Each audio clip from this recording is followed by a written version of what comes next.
course, for those who don't know, like Damage Control is this, agency that kind of started out as, we're picking up the scraps of these superhero fights and we're kind of creating technology with them. Then that kind of went into we're kind of becoming more of a police agency, and it's kind of morphed along the way a bunch of different times. This book kind of takes all of that and puts it in one big pot and says like, hey, we're a little bit of all of that, and we're expanding here, and now we're working with the heroes and this and that, right? But it's super lighthearted, super fun. There's 2 stories. I actually adored them both, but for very different reasons. And this just explores the first part of the book. Actually explores like the heroes, and it doesn't really make a team. That's the impression it gives you from the cover, but that's not really what happens. It's just kind of heroes that this new intern in the company is passing by. But then the second story, it's just kind of ridiculous fun of the head intern having his mom come to visit for a tour, and then zaniness happens. I love these kinds of things. As we just referenced in Dragon Ball Super, right? I love the goofy stuff. So like this was like right up my alley. So this was just fun and I enjoyed it, and I'm looking forward. This is a mini series, so I'm just looking forward to having some fun with it. And it does make sense that Damage Control is going to play a bigger part in the MCU. So hey, let's get a book out there. But I liked it. It was fun. Yeah, I'm an idiot. I just realized that I read the cover and I was like, oh, Adam F. Goldberg. I know that name. And Yeah. I realized they slapped it on the cover. Oh my yeah. God, me too. I just saw that. Digital comics for the fail again. Yeah. Yeah, no, it is. And I was like, oh, yeah, that's why I know that name. It's the creator of the Goldbergs, the Preacher TV series, the Boys TV series. Like, yeah. So, yeah, Adam Goldberg, creator of the Goldbergs. And now this makes a whole lot more sense. This feels like an Adam Goldberg product, very much so. But again, the way I think Marvel is realizing you can use comedy as a great shield to move certain things around the MCU, like in She-Hulk. This is clearly looks like the backdoor pilot script for what a Damage Control show would be in the MCU. And I'd watch that. And I'd watch it too. It's funny. Getting the cameos in are going to be the big thing. But like, yeah, just seeing them do errands and like try to handle like Moon Knight or running Knife. or trying. Oh my gosh. Hey, Moon Knight.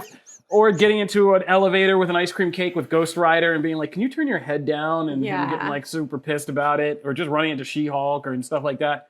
Like, this was a great hook, and the kind of douchey guy the new kid's working with who is acting more important than he is and all that. Like, there's still, like, a good character story underneath all this, and even these zany characters are going to have... You can see where they're going to open up later and be more, vulnerable and stuff like that.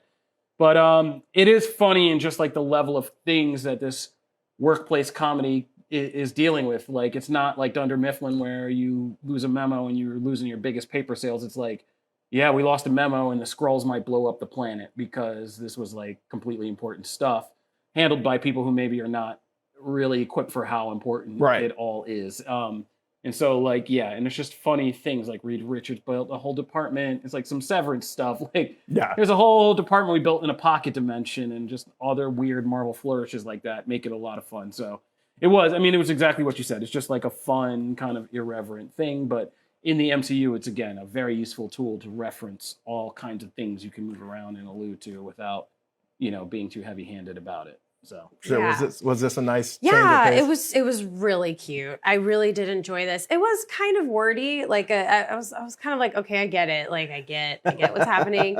And I kind of like did feel a little focused on the intern. I didn't really care much about him. Like he wasn't likable or anything to me.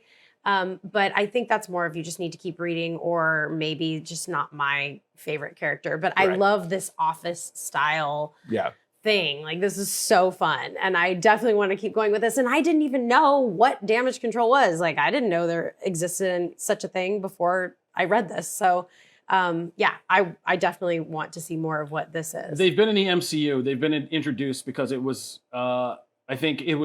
that's how Spider-Man's first movie kicked off. Michael Keaton's crew was like a local cleanup crew, but then Tony Stark created Damage Control, and they took all the jobs. Oh my gosh! See, I did not even know that. That's what made that's awesome. Kind of like pissed him off. And so I think you're right though. This is very much and a couple of people have mentioned it. Like Disney Marvel's Plus series. Yeah. Marvel's The Office, that would be like, so good. And I hope they do it like an Office thing, because that's the advantage they would have over this comic. Yeah. Is somebody filming or making a thing about Damage Control and then being like doing the faux documentary thing Abbott Elementary, The Office, like really would work in this case. Agreed. And it'd be great for the cameos if it's like not like real CGI, but somebody filming. You know, that retro thing you can do, like someone's filming a video camera. I love like that. a CGI Totally character or love that. something. Like, It's great. So yeah, they need to get on this. And I think after the success of She-Hulk, they probably will be motivated to. But